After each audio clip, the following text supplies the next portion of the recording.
नमस्कार मित्रों। जब भी हम बहुत ही कठिन व्यायाम करते हैं, हमारे शरीर को अपनी क्षमता से ज़्यादा पुश करते हैं, उससे इंजरी होने के चांसेस बहुत बार बढ़ जाते हैं। मुख्यतः इंजरी वर्कआउट करते वक्त 3 वजह से होती हैं।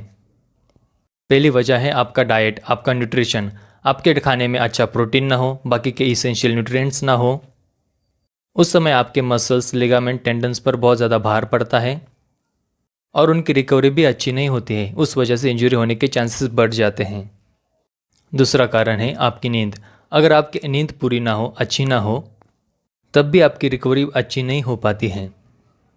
और तीसरा मुख्य कारण है कि आपका ओवर ट्रेनिंग करना।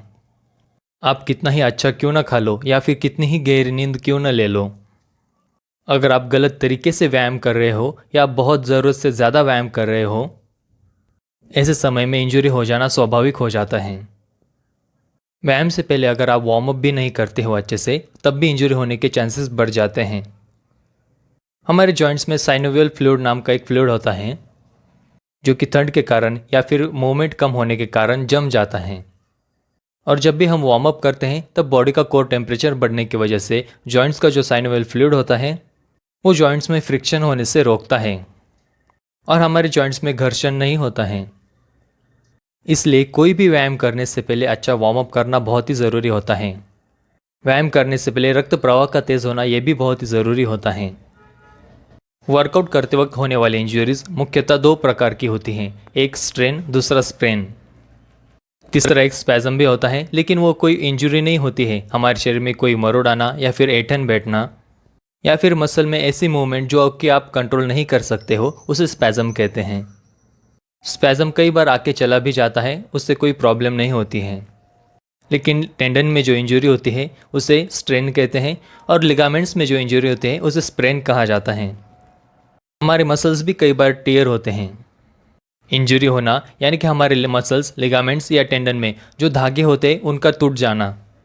ये कितने धागे टूटते हैं इसके ऊपर उनकी ग्रेड पड़ती है, ग्रेड 1 की इंजरी, ग्रेड 2 की इंजरी या ग्रेड 3 की इंजरी। तो अब देखते हैं कि कोई भी इंजरी होने के बाद आपको सबसे पहले क्या करना चाहिए। देखिए मित्रों, हमारे शरीर में ऐसी एक जड़ी बूटी है जो कि हमारे शरीर में होने वाले हर एक इंजरी को तुरंत ठीक करने के लिए लग जाती है। वो है हमारा खून। देखिए, कोई भी इंजरी होने के बाद तुरंत उस जगह पर खून जमा होने लग जाता है। वहाँ पर रेडनेस या ब्लूनेस आ जाती है।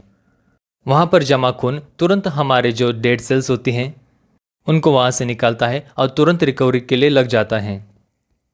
इसी वजह से हमारी इंजरी हाथ लगाने पर गर्म महसूस होती है, क्योंकि वहाँ पे रक्त का प्रवाह अधिक होता है।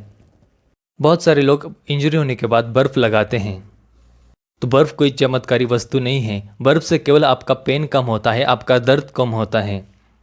बाकी बर्फ़ से आपकी रिकवरी में कोई भी फ़ायदा होने वाला नहीं है। आपकी रिकवरी केवल आपका खून ही कर सकता है, बाकी और कोई भी नहीं।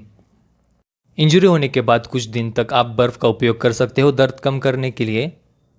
फिर उसके कुछ दिन बाद आप डॉक्टर की सलाह से हल्की हल्की मूवमेंट्स करना ज़रूर शुरू कर दीजिएगा।